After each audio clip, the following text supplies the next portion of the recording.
Hi, and welcome to Mind That Childminder, a podcast that's meant for well-ass childminders. I'm your host and colleague Charlotte, and today we're going to be talking about the hot topic / highly contested term, school readiness. We're going to be talking about it from a wide range of angles with some research-backed chatter, so make sure you grab your cuppa. If you're getting on with your jobs, make sure you're all ready to go, got your headphones in, let's get chatting. Why have I even chosen a school-themed episode of the podcast when this is for childminders? Well, school readiness is a really hot topic because it's kind of thought to be a preparation stage for getting children ready for school, and that's quite often something that children who leave our setting, who are transitioning, they are going to be going off to school. So it's something that childminders do have to think about, and I know that it's very contested at the moment as a term.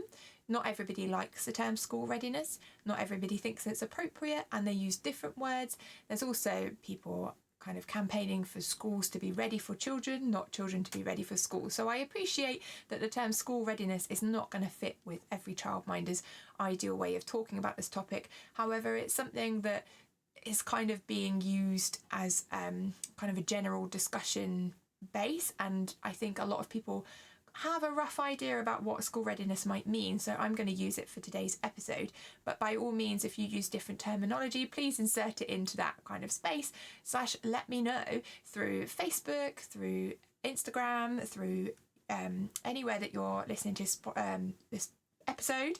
You can let me know in the comments, and so we can kind of get a feel for what childminders actually want to call school readiness. But the reason why I've chosen it is because in February 2024, there was a survey carried out by Kindred Squared, which talked about school readiness. And the survey was carried out with teachers, predominantly reception teachers. And it was very interesting to see how this piece of, let's call it research, but the survey was swept along by the media, and how outrageous statistics were being mentioned about how children are just not ready for school. So many of them are not potty trained, which we've talked about in a previous episode. And it's just really impacted how people feel children are kind of not ready for school, and how it's taking away teaching time from teachers because children are not ready to learn. So it's a very interesting topic, and I hope that you're going to hear things that might even surprise you a little bit today. I think some of it's not going to surprise you, and but hopefully it'll be an interesting discussion to have.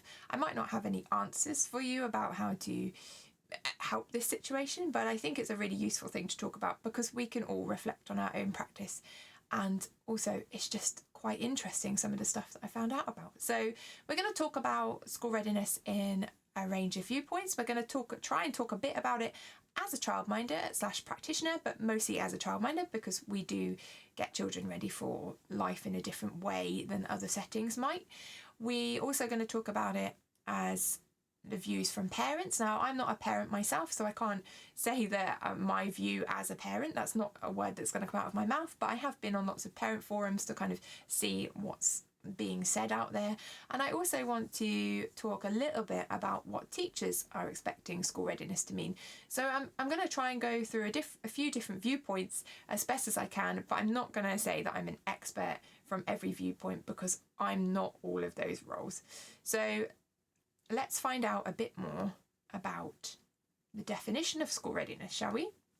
So school readiness actually has no definition. There is no one definition about school readiness, which is really interesting. So this means that it can actually be really, really vague. Everybody can have a slightly different opinion. There's no kind of set which we don't want anyway, but there's no set tick list of skills that are needed to be school ready. So it's really interesting that there's such a storm out there about why that children are not school ready, but actually there isn't a definitive meaning of school readiness.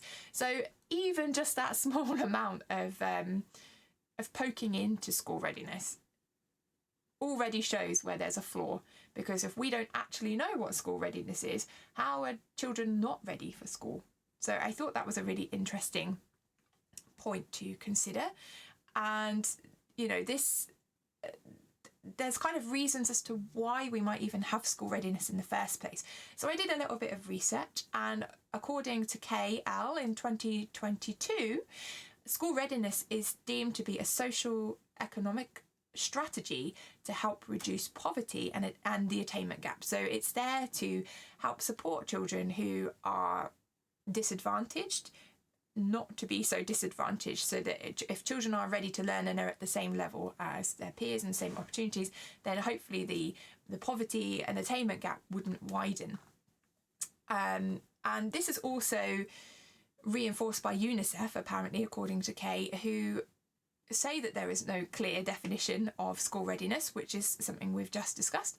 And because of this, it's argued that some children are classified as already behind from the outset because they're not meeting early learning goals, because they don't have the same opportunities because of poverty and other, there are lots of contributing factors. So already by the age of 5, because of this kind of school readiness thing that doesn't really even have a definition, children are being judged as behind, which is amazing, really. It's an amazing thing to consider, that so young children are already being considered as failing or not meeting goals, and that's quite a concerning kind of look to have on it, I think some people would argue. So as I was poking around a bit, this school readiness and early learning goals was something that was kind of being blended around. And the early learning goals, you can find them in the early years foundation stage. And it was very interesting that it kept on talking about these early learning goals, because the early learning goals are actually something that we look at the end of the reception year.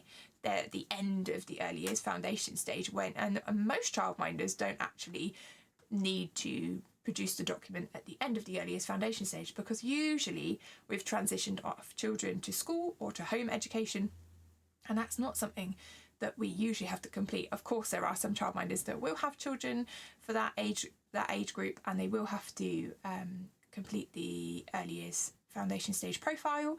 However, it's really interesting that it kept on mentioning about early learning goals, and I want you to keep your ears peeled about that a little bit, because we're going to mention it again in a little while. I'm going to detour a little bit, but it's really something else that can create this kind of, children are behind. There's obviously English as an additional language comes up as almost as a deficit in the early learning goals, because it's really hard to assess children against the goals if you are unable to understand them for certain areas of the goals, which is also not fair, because they may well be developing normally or above, typically or above, and the early learning goals set out, but because of language barrier, that might not be being portrayed. And on top of this, there's also the issue of summer-born children. Just because they're that much younger, that will affect how they're achieving their early learning goals potentially, and it's just a really icky situation, kind of judging children so young against these early learning goals. And it is difficult because we're trying to reduce the attainment gap and reduce poverty, so we need tools to be able to do so. But it kind of feels like if children aren't meeting the early learning goals, they're not necessarily getting support, they're just getting blamed. So it's a really or they're just getting judged. It doesn't feel like they're getting lots of support pumped in if they don't achieve those goals. And I'm sure there are lots of schools that are really trying with their best, but we're all living in limited tool time and limited money time, and I think it's important to consider, which I haven't done the research on, as to what happens with that information from the early learning goals. And something else that's quite interesting to note is that school readiness has become more of a focus in England as the early years foundation stage has been updated, and in every update since 2012, the school readiness term has been used more and more, which means it's more of a focus in that document than it used to be. And Cameron and Moss in 2020 observed this, and they do have some further reading on that. But it's really interesting to think that maybe this has become such a hot topic because it's at the forefront of everyone's mind, because it's so prominent in the early years foundation stage in England. So it's you know, this again, it relates back to it being a socio-economic tool, and it's something that we are consciously creating a focus on, whether that's our own personal choice or whether that's policy, but it's being put in the forefront of the mind rather than it being kind of just a developmental milestone. And there are all sorts of interesting aspects to what that then causes, because if people are only focusing on getting children ready for school, are they getting children ready for life, or are they just meeting X, Y, and Z tick box, which is something that we need to try and avoid. So it's really interesting to see that it's becoming more prominent through policy, and it's not just kind of the odd survey here and there that's kind of creating this feeling that children are behind. So moving on a little bit, there has been some research about different levels of care, and on the Best Start in Life website there was a quote that I will quote directly, which says, "Research shows that children who attend high quality early education and childcare between the ages 2 and 4 perform better at every stage of school, with those early years creating a strong foundation for their future." And I went to that website in February of this year, 2026. And so I investigated a bit more, because the Best Start in Life website is kind of related to the kind of school nurseries that have just kind of like rolling into effect. And it's been very clear by a lot of places and a lot of the advertisement and a lot of the campaign over the school nurseries that they're trying to be advertised as the preferred, the best, I'm putting air quotations into my voice here, the best setting for children to have this high quality early education. However, there's lots of research to say, you know, that there are many outstanding childminders, outstanding private nurseries, and it doesn't necessarily align that the only high education settings out there are school nurseries, although I'm sure there are plenty of very good school nurseries and outstanding nurseries, although the terms have now changed because the early years inspection framework has changed. But, you know, it's kind of split across both at the moment, isn't it, while we're waiting for everybody to be re-inspected. But I delved into their website a bit further, and on their early childcare and early years education page, the only settings that were highlighted on their page were indeed school-based nurseries. And when I searched for childminders on their website, it mentioned that you could use funded childcare with childminders, but it didn't really mention anything else about childminders. So it's really easy to see why there is this negative feeling, and that there is an intention behind a lack of support and mentions of childminders, because they're limiting the market. They've then made their own nursery that they can, fund and receive money from. And it's really difficult to say if all of that is true without any evidence. But sometimes a lack of action speaks really loudly to the people in the role. So if the government are not actively promoting childminders as equal, or, well, I'm going to say equal or truthfully, then it creates this feeling that, well, why aren't you doing that? It leaves the space, doesn't it? And if you fill the space with positivity, you're going to have far less room for the negative thoughts to come through. I then next went to the Starting Reception website, which is also a government kind of run website, and it's aimed at parents. So here it was interesting to see that childminders were named as people who can help children be ready for school. So it says that childminders are in a good place to help families with school readiness support. And it seemed kind and logical, and there were lots of links available to help families. And this website had some, well, not a definition, but it did have some skills mentioned that kind of started making up this definition of school readiness, because everywhere I've been so far, school readiness is not really defined because there isn't an official definition. But here on this website, it said things that it wanted kind of independent skills and communication skills, but also, interestingly, the idea of being able to play. So to parents, the advice that this government website is giving is that they need children to be able to play. And that's a really interesting thought, a really interesting consideration. And I think we would all agree with that as childminders, that if a child is ready and able to play, they're going to be able to learn because they are learning through play. But if a child is finding it really difficult to play without adult prompting or without support, then that's going to limit what they're going to be learning. So it's a really interesting thing to have actually seen that on the website. And it was also good to see that Quran Pacey was being used as a resource, although it didn't quite have the updated name, but it was being used as a resource, which meant that, to me, that they were valuing kind of childminder knowledge, because Quran Pacey represents a lot of childminders and it positively promotes childminders, and therefore they're using that as a knowledgeable and reliable source of information, which helps give a better view of childminders to families. So then I clicked through to the Pacey website to see what their the Quran Pacey the Quran Pacey website, to see what tips they were actually giving about starting school, because again, there's no definition, right? So what are they advising on their school readiness page? And there was a really interesting point, and I'm going to read it with a slight pause before and after, because I think it's quite notable.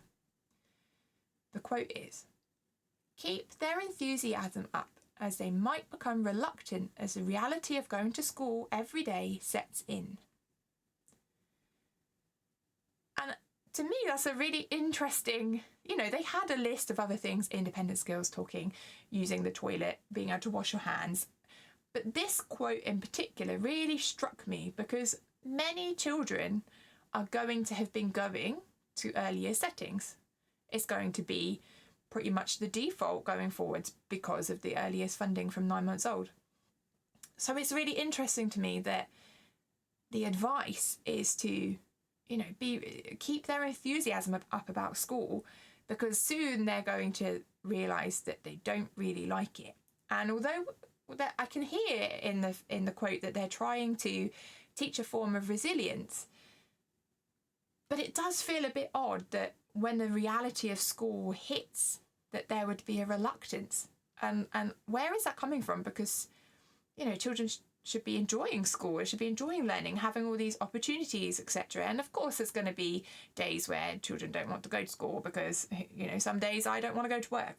And, yes, you do have to kind of every day, you have to do hard things sometimes. But it feels a very strange point to have put on to a school readiness tips page or advice page, that you need to be prepared to keep their enthusiasm up because they're probably going to become reluctant. And that to me was just a very interesting idea, and it made me consider if maybe something needs to change somewhere to make sure that education is staying relevant, exciting, and kind of like tempting, I suppose. So I also went on to the Early Years Alliance, and in 2021 they developed a starting school toolkit. And in that they had done case studies with providers of early years, and I was really interested in this, and so I was like, great, there's going to be some real life kind of stuff going on. But only one of their 15 case studies mentioned childminding, and even then it wasn't really about school readiness per se, it was actually about developing relationships between schools and childminding settings rather than the active school readiness skills. So it was slightly disappointed. But at the same time, their document wasn't only focused on personal communication skills, but it did include other school readiness skills such as physical skills and health, including being already have been to the dentist, and emotional skills of self-regulation, being able to verbalise feelings, etc.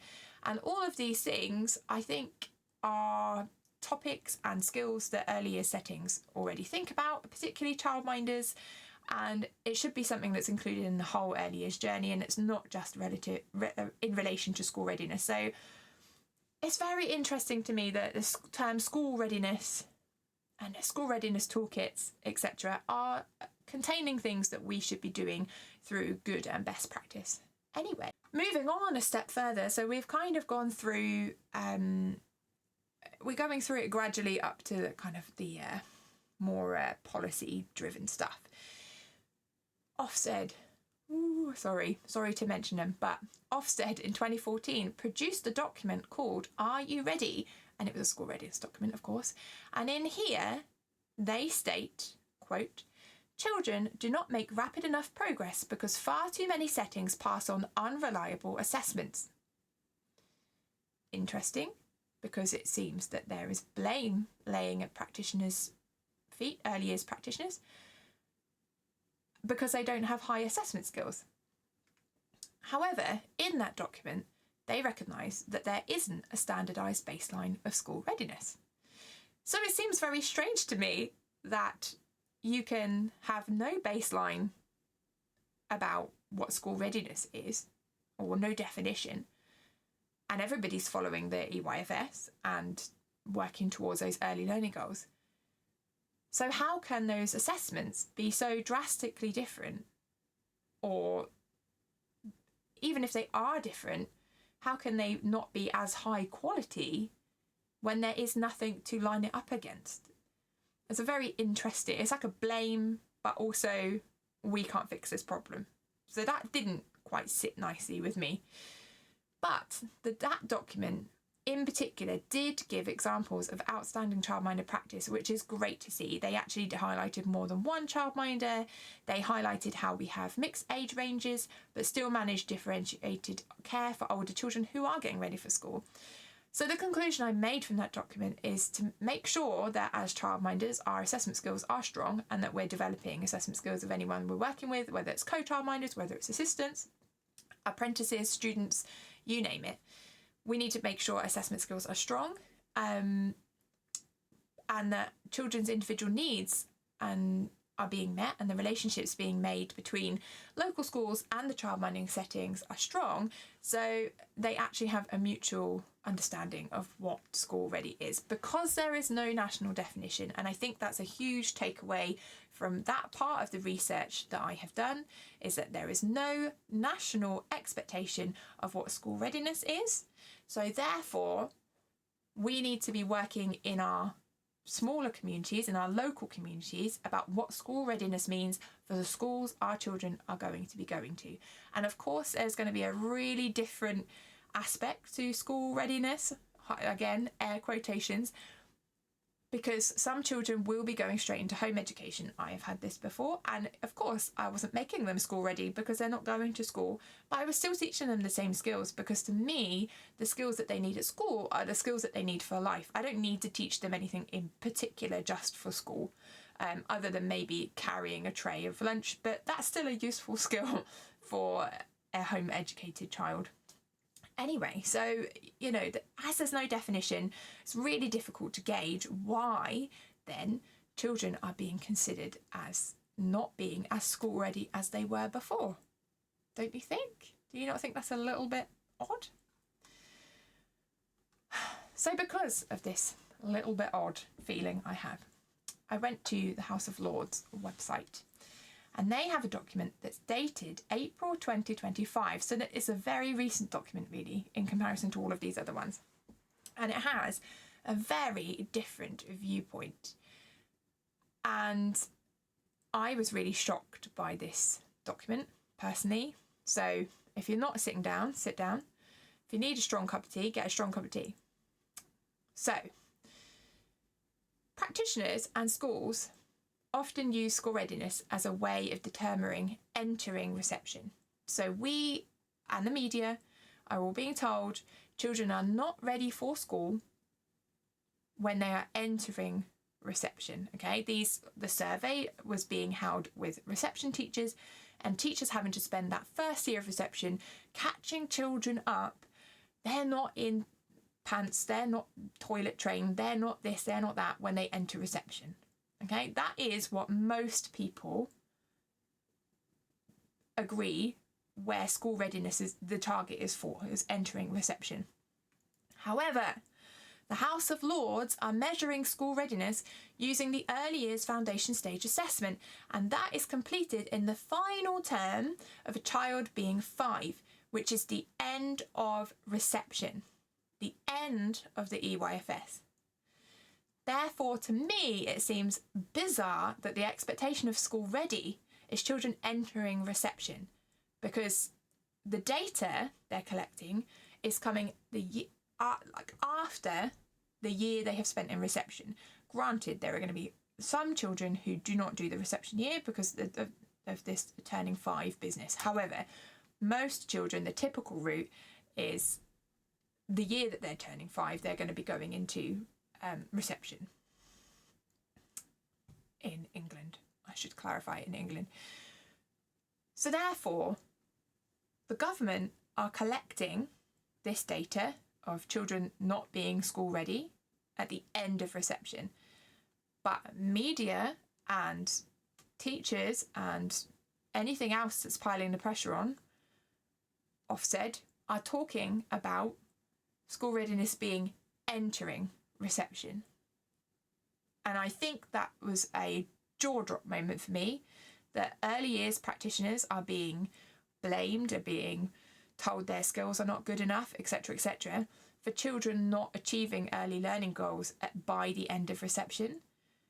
But no one seems to be judging the practice of that whole first year at school, even though the assessment is coming after a whole year of reception.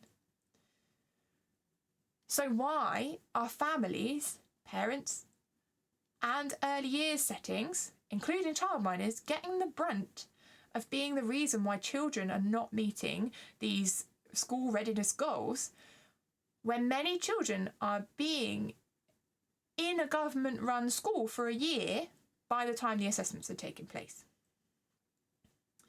And this document in 2025 are the reason why government school-based nurseries have been put into place. This is the evidence for why school-based nurseries needed to be put into place, because we needed higher rates of school readiness, and the government-based school nurseries are going to be better at getting children ready for school. This is the argument for them, and this document is the reason, the findings for the school-based nurseries. But why then, if children have been in reception for a year and are still not ready for school by their own judgment at the end of the EYFS, why then is it the fault of the private sector when children have been in a government-run class for a year? Why is reception year not to blame for this loss of skills that is being pumped all over the media? And I thought at first I was just interpreting it wrong. I was like, this can't be. We cannot be having all this media attention, all this blame on early years, all this negativity for something that children have already been in school for a year. Like, I must have read it wrong. However, there was a Vera blog post that also mentions this exact point that I'm making. It agreed that there was a confusion if school readiness means entering reception or entering year 1, because year 1 is kind of the statutory entering of school, right? It's reception year could be carried out in different places because still the EYFS, and because they're not all the statutory age of 5. So I don't really quite know what to make of that information, because it's there on the House of Lords website. It's the reason for the government school-based nurseries being made and being forced onto us. It's the reason why earlier settings are being kind of minimised in the public view. But why is no one holding the reception year accountable for not meeting school readiness? because people are interpreting school readiness differently. Because A, there's no national definition, and B, there is a confusion over when school readiness is being meant. Is it entering reception or is it entering year one? And the House of Lords website is entering year one, and Ofsted is entering reception. So there seems to be some weird jingle jangle of definitions and understandings going on and assessments. But I think it's outrageous that early year settings are being held, and families are also being, parents are not being treated very nicely in this scenario either. That we are losing children's skills, and they're not ready for reception teachers, but actually reception teachers are supposed to be getting them school ready. And I know a lot of reception teachers are doing a great job. This is not at all meant to be making their life harder or saying they're not doing a good job. But I do think there has to be an element of responsibility that if the government are saying their information of early years learning goals being the baseline of school readiness, that they need to appreciate that most children have already been in their care for a year, and if they're still not meeting those goals, then reception year also needs to take responsibility for that. And yeah, I was gobsmacked when I read that, and I hope you're just as gobsmacked listening to it, to be honest. And I think it's a really interesting discussion that needs to happen somewhere, and I was just really glad that Bearer blog post also reinforced that viewpoint. And I'm just looking to check the date of that, but I can't see it. But it will be in the show notes if you're interested. I will make sure that all these websites are mentioned in the show notes wherever you're listening to the podcast. Stepping away from policy a little bit, because it's just a lot to dig into and it's a huge subject, I went to go and find opinions of the team on the ground, really. The opinions I've summarised from different social media platforms. So I looked at Childminders first because I'm a childminder and I have views on that already, but I also wanted to hear the views of my childminding colleagues. So on social media and forums, childminders say that parents are worrying about skills that children won't actually need for the start of school, such as reading, maths, academic stuff. And to childminders, physical skills are quite high on the list, including independence physical skills such as getting dressed, hand washing, toileting. Listening is really important to childminders in getting ready for school, knowing that children can follow instructions, can kind of feel comfortable expressing their needs, etc. All of these things. And lots of childminders do feel like name recognition is really important, but not further reading and writing skills. They don't have to know phonics, etc. But knowing their name so they can find their coat and their drawer, the coat peg and their drawer and the PE kit and all the rest of the things, that name recognition is quite important. I feel like I agree with most of those things. I feel like there's also an element of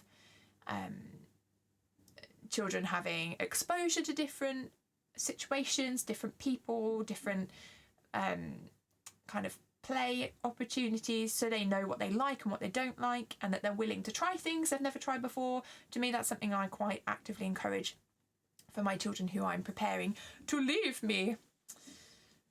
Teachers' opinions were slightly harder to gauge because I don't have access to all the teacher forums, but often it was said that it was difficult for teachers when children do not have a sense of wonder and they're reliant on screens.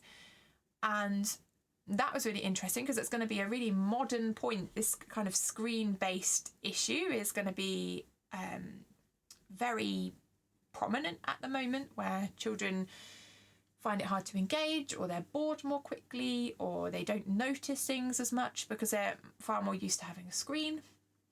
I don't have a problem with screens personally. I love screens, but I don't use them a lot with the children. And I think there are positive ways of using screens and negative ways of using screens, and a bit more in the middle where it's kind of like blurred lines. But I can understand how a teacher cannot necessarily compete with a brain that's been wired to respond to screens. So I think that's a really valid point that we need to be taking into account, especially if we know that children are using a lot of screens at home, that with us they're using less screens, and we're also having those conversations with families that, you know, getting prepared for school can also mean being less reliant on the screens. And teachers can feel really conflicted, and this was something that was really a common theme, because teachers often believe that children need more play, they need more outdoor time, they need more freedom, they need to be away from academic pressures. But the teachers themselves don't have that freedom to choose that.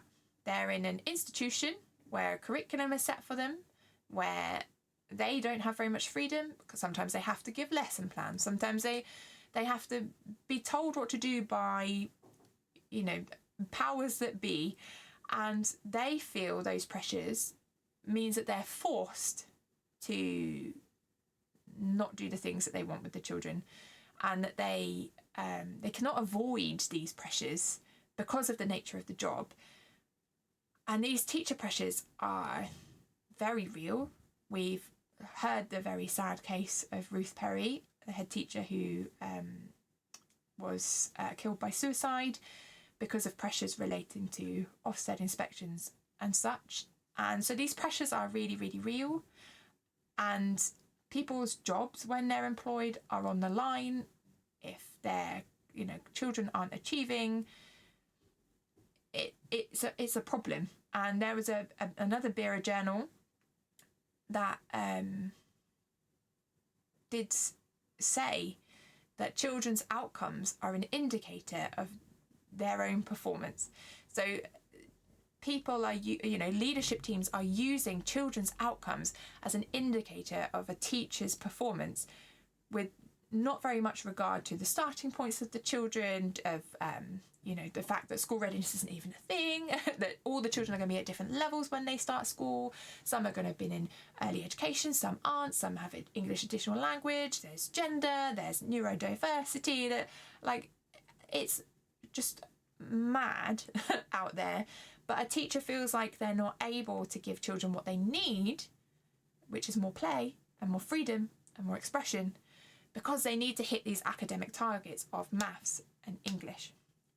So it's definitely not teachers' faults, and it's very difficult when you're in that kind of system to be able to stand up to it and say, no, we need to do this. So maybe unions could be taking a stronger stand on the rights of the child, the right to play, etc., and not just focusing on the teachers, because sometimes when we promote the needs of the child, it makes everything better for the teachers also. And this is not necessarily just a problem in England. I'm mostly focused on England. However, Kay in 2022 also mentioned that school readiness priorities are different all over the world, and that actually cultural factors can really impact what is seen as school readiness in different countries. And some cultures focus on a holistic approach, so places more like Sweden and, you know, forest schooling and all of this kind of like Nordic approach is very holistic. And there are countries that focus on more academic skills, which includes the United Kingdom. And there's this real interesting thing happening, and I wonder if this is where practice versus policy is clashing, because we're seeing that people don't like this term school readiness. They want life ready. They want schools to be ready for children. They, you know, all of this kind of rhetoric is quite fresh, whereas school readiness has been kind of like slowly coming through and is more traditional, that we want children to be ready for their academic life. This kind of freedom approach in the UK is very fresh and very new. And I wonder if this is happening because more and more early year settings are adopting pedagogies such as Forest School and Hygge, and they are originating in countries where holistic skills are valued over academic attainment. Yet our education policies are coming from a government who are focused on the traditional academic route, and it seems to be clashing. and nothing is being done about connecting these things from happening. And this education system is setting children up for entering the national curriculum. That's what all the EYFS is for, right? It's to set children up for the national curriculum. And is that why these surveys and things are reporting that school readiness is declining? Because so many earlier settings are focusing on holistic development over academic attainment and play-based, theories of development, theories of play, theories behind children are all saying that play is so important. So we're all valuing play and giving them all these massive opportunities, and particularly childminders, we're not focusing on those school-based elements so much. Yet schools are still focusing on academic achievement and not the holistic skills. So actually, when we're looking at the early learning goals, do they actually value the holistic skills that are being valued by these different approaches coming through? Curiosity approach, loose parts, etc. All of these kind of approaches, are they being valued in the early learning goals?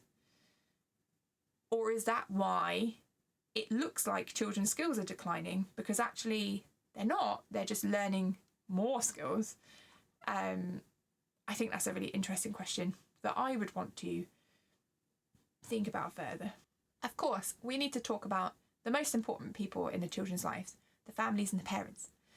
And parent forums seem to be completely conflicted over the topic of whose responsibility it is to prepare children for school. And this is really, really strong opinions on both sides. Most children are now, if not in part-time, in full-time childcare settings. And typically parents at work see this lack of school readiness that's being reported as a setting failure. Because children are not with them all the time, how can they possibly be teaching these skills? Knife and fork, potty training, it goes on. My children are in a setting where they are all the time, the setting should be teaching them. That's a really strong opinion. It's like, what am I paying for you for if you're not doing those things? Some parents suggest it's a lack of the village. This kind of, it takes a village to raise a child. Their, families are more spread out. Some families are across the country. Some families are in different countries. Some people don't have contact with their families. You might have this kind of, because children are in childcare and because parents are at work, they're not making these local connections with their neighbours. The children aren't playing in the street together anymore.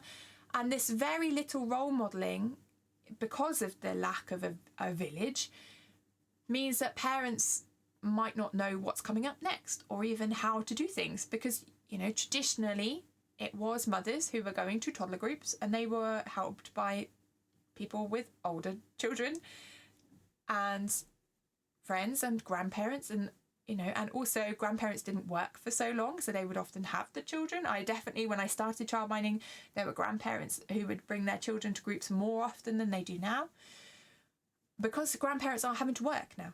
They're having to work for longer. And we also need two incomes generally to run a household. So you can't have one grandparent working and one grandparent looking after the children, providing the childcare.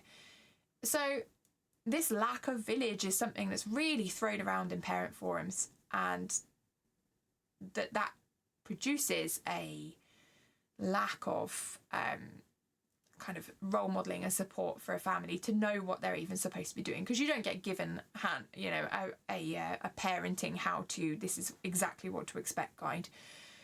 So that's a really strong feeling. And also there are people who very strongly feel like it's a parent's responsibility and parents are failing their children if they're not getting them ready for school. And it really feels like no one is being particularly compassionate to parents. They're getting a bit of a hard deal with the school readiness stuff. They're being blamed for a lot of things. And of course, everyone can be working together to improve a situation. But I don't think it all falls on the head of a parent to get their child ready for school. It should be a whole team, network, village approach, in my opinion. It was also interesting because I said I would come back to this this survey, because some parents actually noticed that there were issues of the reliability of the survey. And this was because the survey took the opinions of teachers, and that was it. It did not do a scientific inquiry with direct data collected through observation of children, observation of families, and compared it to other scientific data, right? This was data collected from teachers in comparison to previous data collected from teachers. It's opinions of saying, do you think children are more or less ready for school than they were last time? So it could be argued that actually this survey has flaws and it's being used to stoke the flames of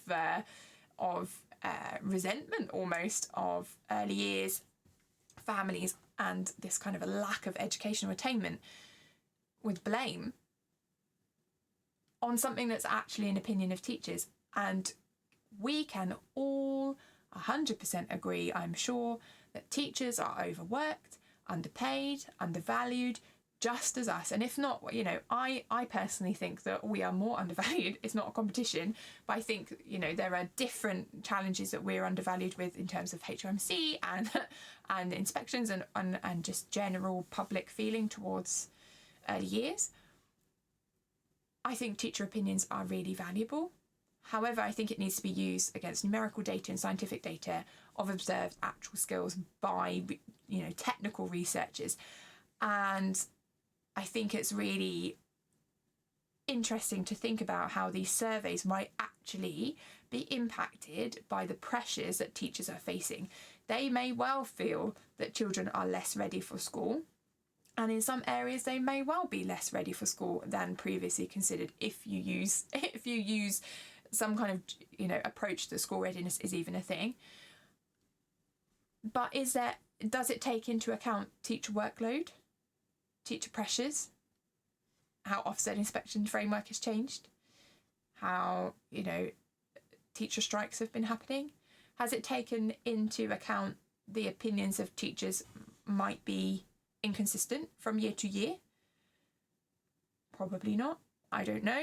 I can't access their survey right now to actually answer those questions, but it would be really interesting to consider, if we're using opinions of teachers, are we looking at things that might actually also be impacting those opinions of the teachers? And is there any way of researching these two things side by side? Because the opinions of teachers are really important and we should value their opinions and their judgments and assessments, etc.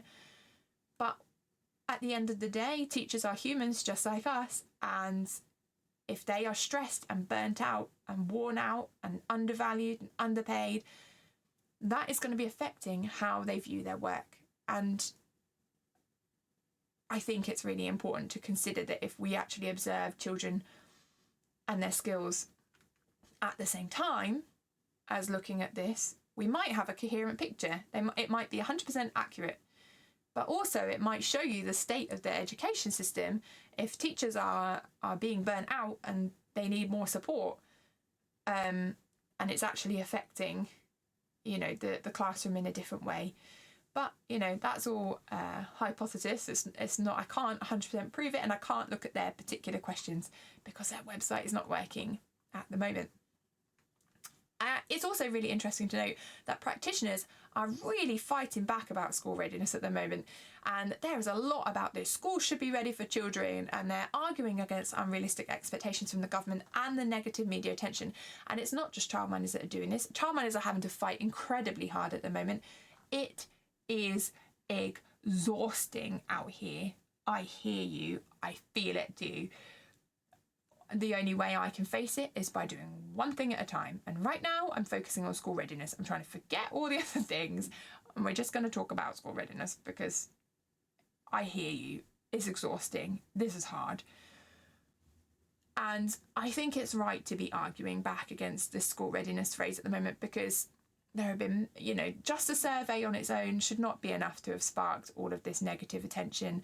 And I think that using that House of Lords document as a way of promoting the nurseries when children were already in a government setting for a year and they still weren't ready. I don't think that was, I don't think that's the solution that they think it's going to be. They should have been supporting settings to improve that were already there. So it's very complicated. There are many things interchangeably working together, and I think it's just really important to remember that we have very strong views as childminders. We're very personal in our care. We see each child. I've only ever had one child sent to school that was not typically school ready. However, that child went off to a special school and needed specialist care and support. So they were never going to be on that typical journey. I've sent children into home education, and you don't have this feeling of children not being prepared, because home education is just going to take them as they are and give them the skills going forward, right? And so school readiness is completely a phrase that we've made as a society to get them ready for an institution. And so I think we're right to fight back a bit, that if we're putting children in an institution for quite a lot of their life, maybe we need to be making sure the institution is ready for them and meets them where they are, rather than blaming everyone else beforehand that children aren't as good as they used to be. Because doesn't that feel like a bit like everything else? Like, oh, children aren't as skilled as they used to be. Television isn't what it used to be. People's views aren't what it, this seems to be a theme that goes through society all the time. And it just seems to be childhood's turn at the moment, and things like this have been happening for a while. Children back in my day used to play outside, and there's this romantic notion on what we knew before. And I think science and research and theories and all sorts have come into play since then, that we could actually be stepping beyond this phrase of school readiness and actually just prepare children for a range of opportunities.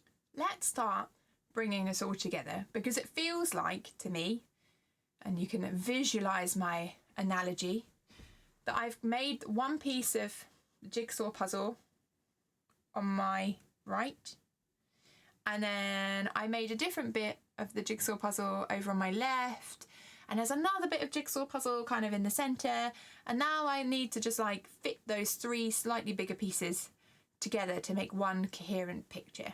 That's how I see this episode.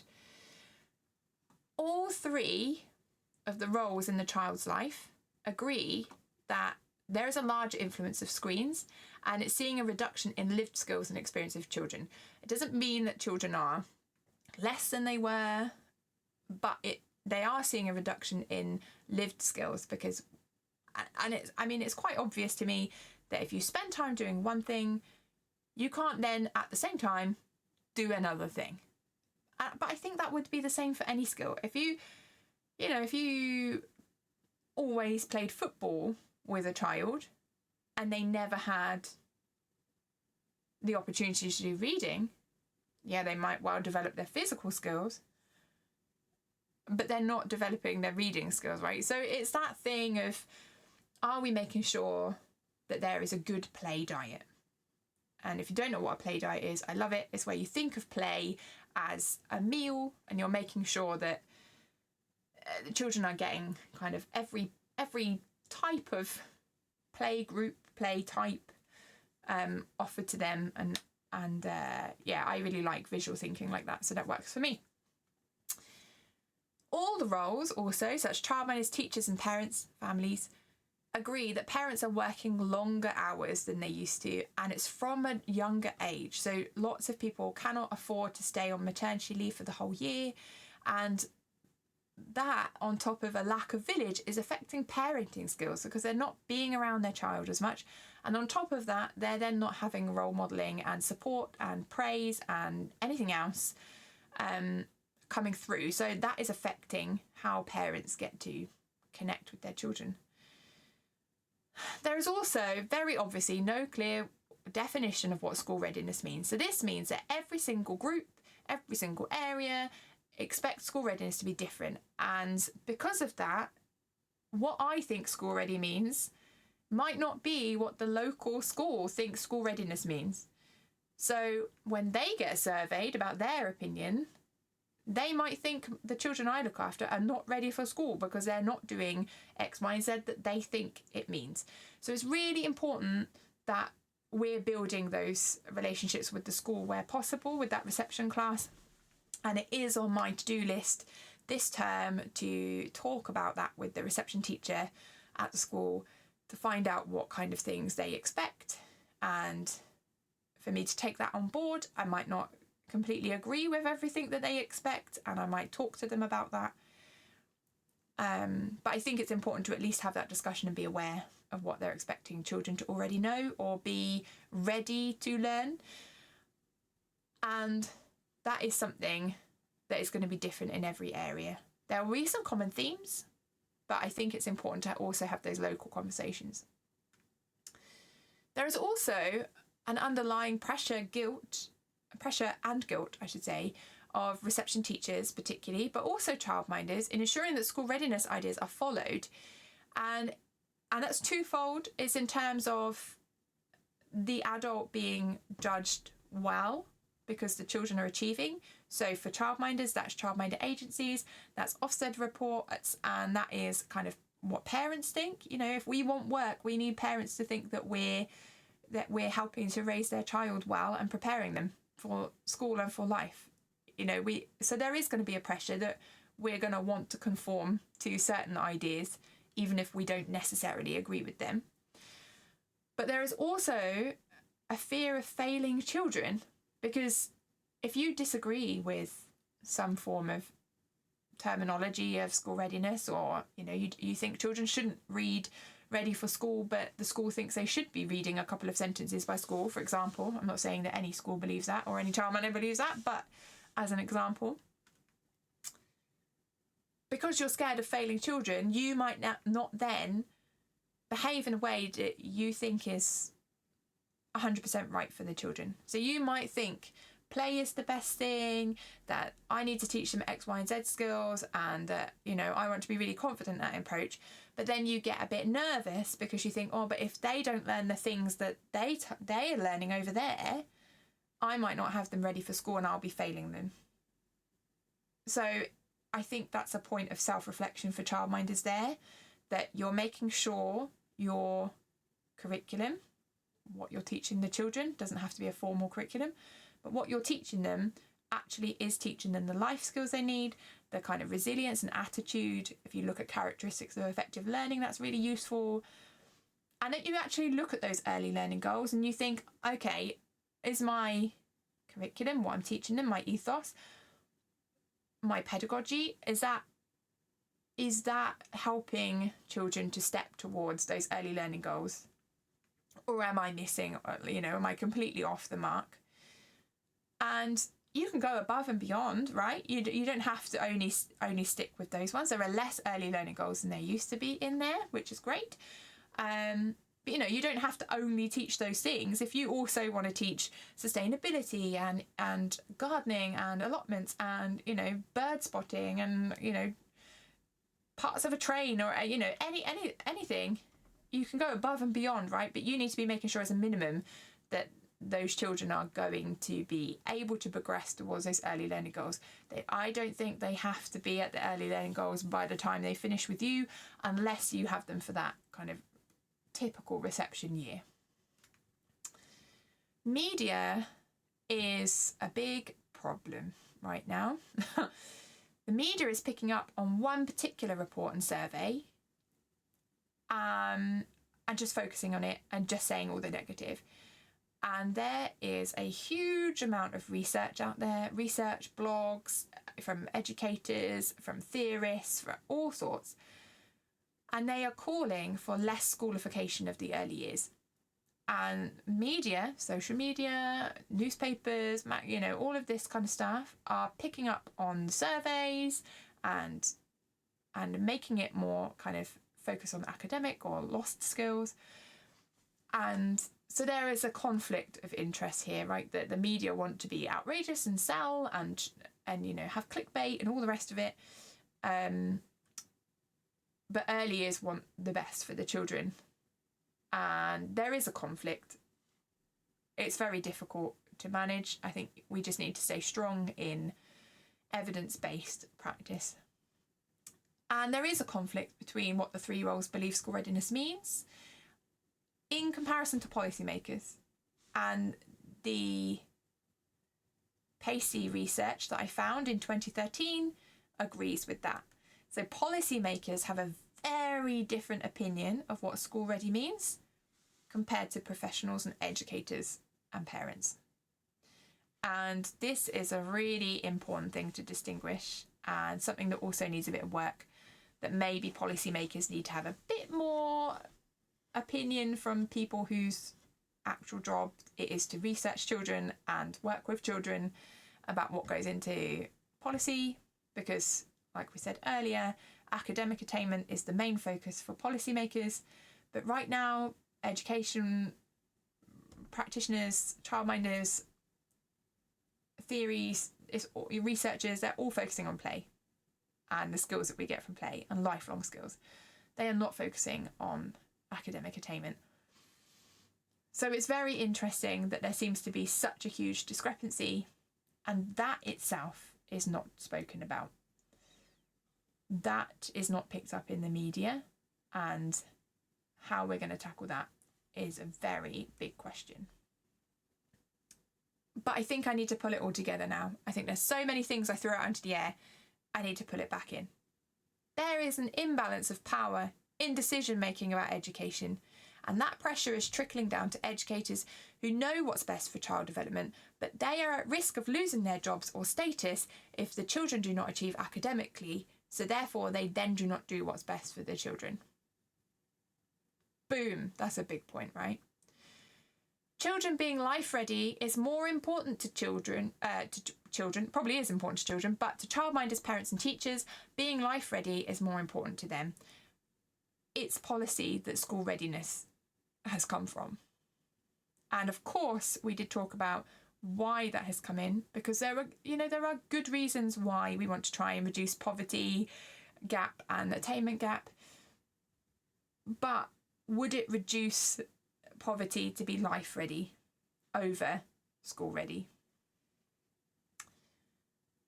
The media should really research better when they report statistics like this, and it's always going to be a problem that they need to be careful to provide balanced arguments and not blindly or unknowingly pushing government academic goals that are pressurising the system and children.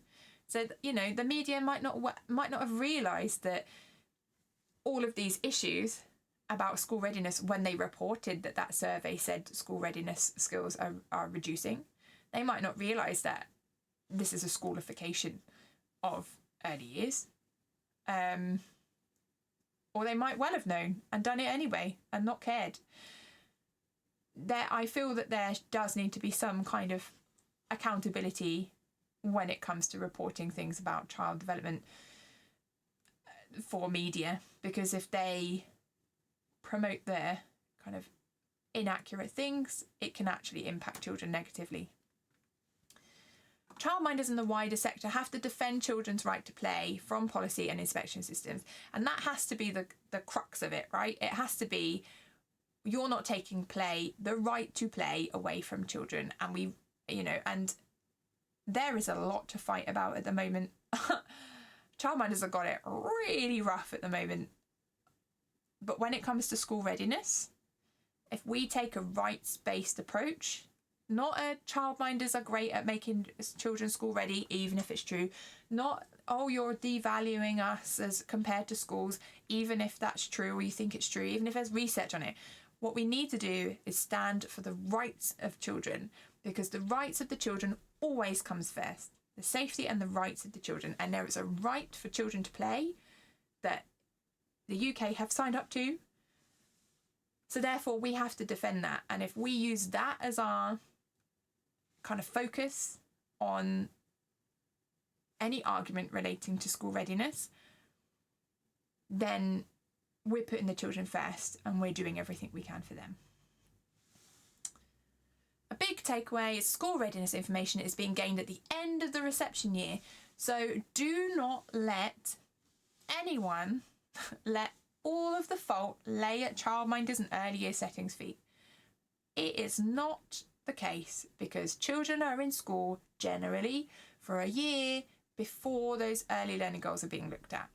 And therefore, it is not the fault of private settings or childminders or any of the early years sector that these school readiness targets are not being met. Because when the government are looking at their statistics, they're looking at the end of reception. And for some reason, I mean, it's very logical that it's happened, because when you say, are children ready for school, you would think when they're starting school, which is going into reception. I can see why that has happened. And I also felt that way.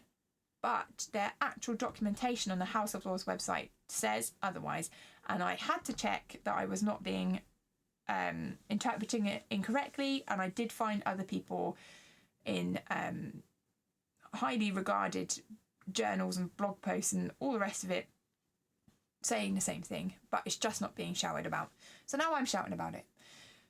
And a final thing that is a bit naughty that I've put it in a conclusion, because I haven't really discussed about it. Although we did slightly talk about it, but the decline in skills may not be as severe as is being publicised. And the reason I say that is because we are living in a different world. There are different skills, and we live in a different life, and we all live in it against an outdated education system. The education system was created a long time ago. It was created in a system where children were working on farms, which doesn't happen anymore. It was created in a time where it was okay to ignore certain parts of history, or the education system is very outdated. And unfortunately, education systems quite often will always be outdated, because it's very hard to predict what children are going to need in the future. So we're always going to be living a little bit behind in education, because we're going to be getting them ready for the current life that we're living in and not for the future. And it's very difficult. I appreciate for policymakers, that is a difficult thing to gauge. However, we don't need the skill of remembering facts anymore, because we've got computers and AI, and we don't need to remember that anymore. So why is that something that's still being tested? And being the line of older children passing or failing. We need the skills and be able to find that information and check that information and make sure it's reliable, and how to store it, and how to safely use it, and how to credit it, and all the rest of it. But we don't need to remember it. That's not a skill we need anymore. But that's still a heavy part of the education system. And the same will go for early years. There are different skills that children just don't need to know anymore. And there are skills that we're getting them ready, we're getting them ready for school. That is an outdated system. And I feel like early years is faster in catching up. Well, faster in catching up, that doesn't make sense. Faster in realising that education systems are outdated and that we need to act differently. We've got climate change, we've got all sorts of things happening in the wider world, and we need to raise children ready for that. We don't need to raise children for the 90s. And this means that actually there may not be a decline in skills. There may be a decline in skills that we don't need anymore. And there may well be a decline in some skills because of all these issues that we're finding.